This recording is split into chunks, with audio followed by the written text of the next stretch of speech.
Selamat pagi anak-anak. Waduh, udah siap semua ya mau sekolah minggu hari ini? Sudah mandi? Sudah siap-siap? Sudah siap mau dengar firman Tuhan? Siap mau memuji Tuhan? Semuanya udah siap? Nah, siap.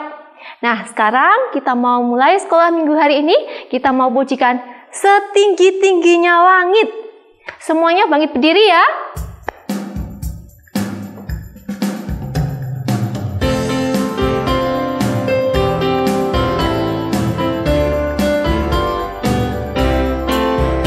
Setinggi-tingginya langit, lebih tinggi kasih Yesusku. Sedalam-dalam lautan, lebih dalam kasih Yesusku. Seindah-indah pelangi, lebih indah kasih Yesusku. Kasih Yesus, oh kasih Yesus, mengalahkan segalanya. Kasih Yesus, oh kasih Yesus, mengalahkan segalanya.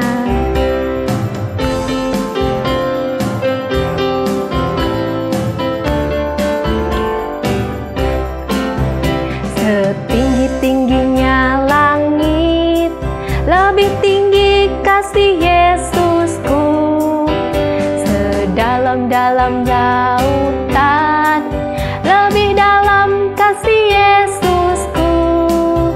Seindah-indah pelangi, lebih indah kasih Yesusku.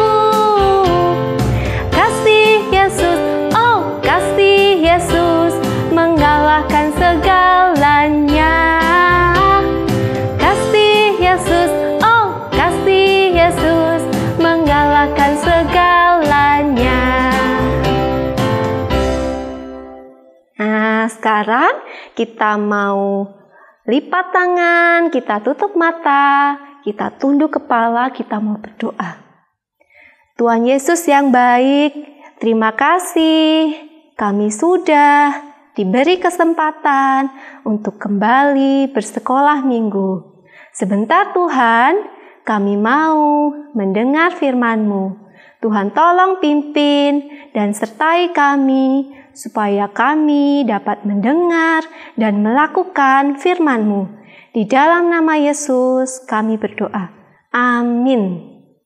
Nah, sudah siap mau dengar firman Tuhan? Nah, anak-anak, kenapa sih kita harus dengar firman Tuhan? Karena dengan mendengar dan melakukan firman Tuhan, kita tahu apa yang harus kita lakukan, apa yang baik dan benar untuk dilakukan. Karena firman Tuhan akan menuntun setiap langkah hidup kita. Sebelum mendengar firman Tuhan, kita mau pujikan Yesus ku panggil, Yesus ku undang.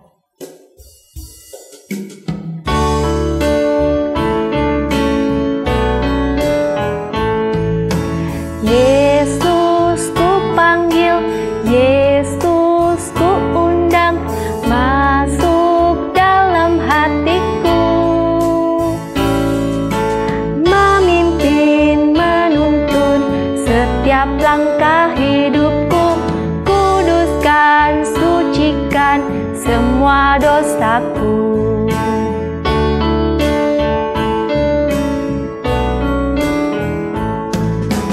Yesus ku panggil, Yesus ku undang, masuk dalam hatiku. Memimpin, menuntun setiap langkah hidupku. Kuduskan, sucikan semua dosaku. Nah, sudah siap mau dengar firman Tuhan? Sebelum kita dengar firman Tuhan, Kak Riana mau tanya dulu. Anak-anak, siapa yang pernah dihukum? Dihukum sama mama, sama papa, atau sama guru di sekolah? Siapa yang pernah? Nah, kenapa dihukum? Kalau dihukum, pasti ada salahnya ya. Nah, misalnya dihukum nggak boleh nonton TV seharian karena malas belajar. Atau dihukum nggak boleh lihat HP karena kalau nonton HP lupa waktu. Nah, semua pasti pernah dihukum. Kalau dihukum pasti ada kesalahannya. Kalau nggak punya salah, nggak mungkin dihukum sama mama, ya kan? Nah, tapi minggu lalu kita sudah sama-sama mendengar firman Tuhan ya. Ada yang tidak salah, dia tidak melakukan apa-apa, dia tidak melakukan salah apapun, tapi dia dihukum. Siapa ya? Masih ingat siapa itu? Ya, betul. Tuhan Yesus. Tuhan Yesus tidak melakukan salah, dia tidak berdosa. Tapi dia ditangkap, dia diadili, bahkan dijatuhi hukuman. Apa hukumannya anak-anak? Ada yang tahu? Iya betul. Dia dijatuhi hukuman salib. Nah, setelah Tuhan Yesus diadili dan diberi hukuman salib, Tuhan Yesus diejek sama orang banyak. Dia diejek, dipukul, disiksa, bahkan sampai dipakaikan mahkota duri. Nah, lalu Tuhan Yesus disuruh membawa kayu salibnya. Dia disuruh membawa kayu salib sampai ke tempat yang bernama Golgota. Nah, padahal tubuhnya Tuhan Yesus waktu itu sudah sangat lelah, sudah penuh dengan luka, sampai Tuhan Yesus beberapa kali jatuh dan harus dibantu sama orang lain untuk membawa salib. Tapi Tuhan Yesus sama sekali tidak mengeluh dan tidak melawan. Dia membawa kayu salibnya sampai di Golgota. Setelah sampai di Golgota, Tuhan Yesus disalibkan di situ bersama dengan 2 orang penjahat. Ya, satu di kiri, satu di kanan, Tuhan Yesus di tengah. Sampai akhirnya Tuhan Yesus meninggal di kayu salib. Nah, setelah Tuhan Yesus meninggal, ada salah satu murid Yesus, namanya Yusuf Arimatea. Bapak Yusuf ini meminta kepada Pilatus untuk bisa membawa tubuh Yesus yang sudah meninggal dan dikuburkan. Nah, setelah diberi izin oleh Bapak Pilatus, dia datang ke Golgota, dia turunkan tubuh Yesus dari kayu salib, lalu dibersihkan, diberi kain, dan dimasukkan ke dalam kubur. Nah, waktu itu kuburnya nggak di dalam tanah ya, tapi di bukit, digali, jadi seperti gua. Di situ tubuh Yesus yang sudah meninggal dimasukkan, kemudian ditutup dengan batu yang sangat besar.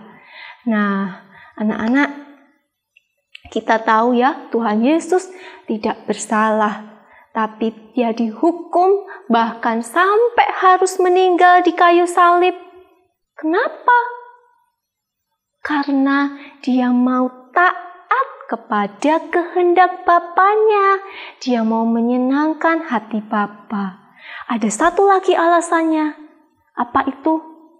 Karena cintanya yang sangat besar buat kita semua. Buat Kak Riana, buat anak-anak, buat mama papa, dan semua orang. Karena cintanya yang sangat besar, Tuhan mau dihukum. Seharusnya kita yang dihukum karena kita yang sering nakal, kita yang sering bohong, ya kan? Tapi Tuhan Yesus gak mau kita dihukum. Tuhan Yesus mau kita selamat dari hukuman.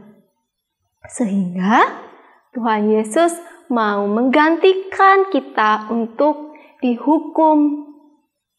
Nah, luar biasa ya cintanya Tuhan buat kita. Karena itu, kita juga mau terus mengasihi Tuhan. Gimana caranya? Rajin sekolah minggu, rajin berdoa, rajin dengar firman Tuhan. Apalagi ya?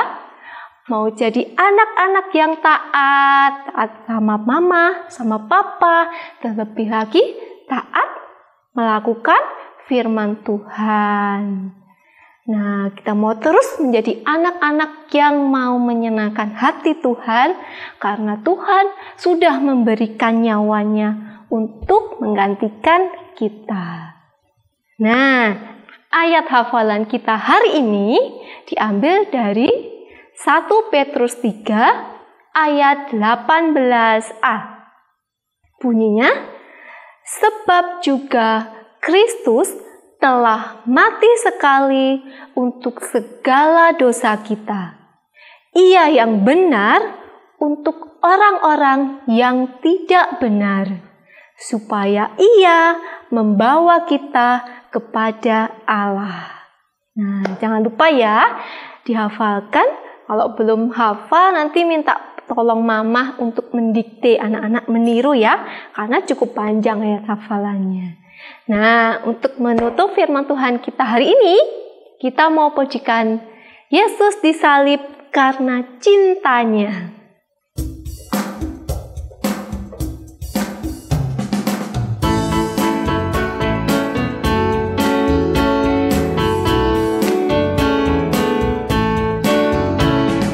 Yesus disalib karena cintanya kepadaku, kepadamu.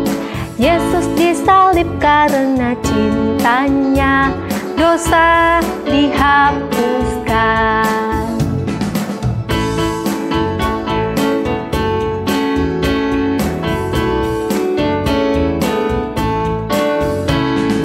Yesus disalib karena cintanya kepadaku, kepadamu. Yesus disalib karena cintanya, dosa dihapuskan. Nah, untuk aktivitas hari ini kita akan membuat salib. Nah, anak-anak bisa memakai barang-barang yang ada di rumah untuk membuat salib. Karyana kasih contoh ya. Ini anak-anak bisa membuat seperti ini. Ini dari kardus bekas yang ada di rumah. Kalau nggak ada kardus bekas gimana? Pakai ini. Ini dari stik es krim. Nah, anak-anak bisa pakai kardus bekas, bisa pakai stik es krim. Kalau nggak ada, anak-anak bisa memakai nih. Anak bisa membuat dari kertas. Anak-anak bisa menggambar salib, kemudian diwarna atau dihias, atau bisa nih ya, potong tabur, ditempel dengan lem, dengan kertas warna-warni, atau bisa dengan finger painting, dibuat bentuk salib, lalu dihias sesuai dengan kreativitas anak-anak ya. Oke? Nah, 2 minggu yang lalu kita juga sudah membuat aktivitas ya. Masih ingat nggak aktivitasnya apa? 2 minggu yang lalu kita membuat apa ini? A praying hand. Nah, Karyana mau ingatkan. Lalu minggu lalu kita membuat apa ini?